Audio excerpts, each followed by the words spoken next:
নিজের এক্স অ্যাকাউন্টে পদত্যাগপত্র প্রকাশ করে প্রধানমন্ত্রী নরেন্দ্র মোদীর কাছে পদত্যাগপত্র পাঠানোর কথা জানান ধর্মেন্দ্র প্রধান। বার্তায় তিনি বলেন, জান্তার মান্তার ও সারা দেশে যে পরিস্থিতি তৈরি হয়েছে তাতে যেন কোনো রাষ্ট্রবিরোধী শক্তি সুযোগ নিতে না পারে, সে কারণেই তিনি পদত্যাগের সিদ্ধান্ত নিয়েছেন। দেশের তরুণ প্রজন্মের প্রত্যাশা ও আবেগকে তিনি গভীরভাবে সম্মান করেন বলেও উল্লেখ করেন। পদত্যাগের খবরে দিল্লির কেন্দ্রস্থলে আনন্দে ফেটে পড়েন বিক্ষোভকারীরা। ককরোচ জনতা পার্টির প্রতিষ্ঠাতা অভিজিৎ দীপকে বলেন, তারা কাজটি করে দেখিয়েছেন এবং ধর্মেন্দ্র প্রধান পদত্যাগ করেছেন। এক্সে দেওয়া প্রথম প্রতিক্রিয়ায় দলটি লেখে, ককরোচদের জয় হয়েছে, গণতন্ত্রের জয় হয়েছে। তবে সাফল্যের কৃতিত্ব একা নিতে নারাজ অভিজিৎ দীপকে।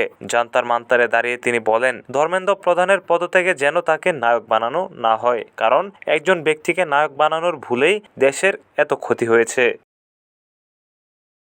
অভিজিতের মা অনিতা দীপকে জানান, গত 2.5 মাস ধরে লড়াই চালিয়ে যাচ্ছেন শিক্ষার্থীরা। এত অল্প বয়সে ছেলের এই অর্জনে গর্বিত তিনি। আন্দোলনের সময় থাপ্পড় ও কটূক্তির শিকার হওয়া অভিজিৎ এখন বিজয়ী।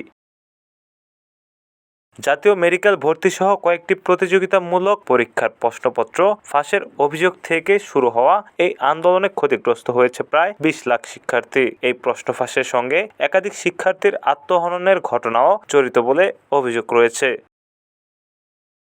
প্রাথমিকভাবে শিক্ষাখাত সংস্কারের দাবিতে শুরু হলেও আন্দোলনটি ক্রমেই বেকারত্ব, সরকারের জবাবদিহি ও অর্থনৈতিক সুযোগের অভাবের মতো বৃহত্তর ক্ষোভের রূপ নেয়। 2014 সালে ক্ষমতায় আসার পর থেকে এটি প্রধানমন্ত্রী নরেন্দ্র মোদীর জন্য অন্যতম বড় চ্যালেঞ্জ হয়ে দাঁড়ায়। ভারতের প্রধান বিচারপতির এক মন্তব্য থেকে এই আন্দোলনের নামকরণ, যেখানে তিনি বেকার তরুণদের তুলনা করেছিলেন তেলাপোকার সঙ্গে। এই মন্তব্যকে ব্যঙ্গ করে জন্ম নেয় ককরোচ জনতা পার্টি। এর আগে সোমবার পার্লামেন্ট অভিমুখে মিছিলে পুলিশের লাঠিচার্জ ও কাঁদানো গ্যাসে বহু শিক্ষার্থী আহত হওয়ার পর বিক্ষোভ আরও তীব্র হয়ে ওঠে। বিক্ষোভ ঠেকাতে ইন্টারনেট সংযোগ ও কয়েকটি মেট্রো স্টেশন প্রবেশিকাদ্বারও সীমিত করে প্রশাসন।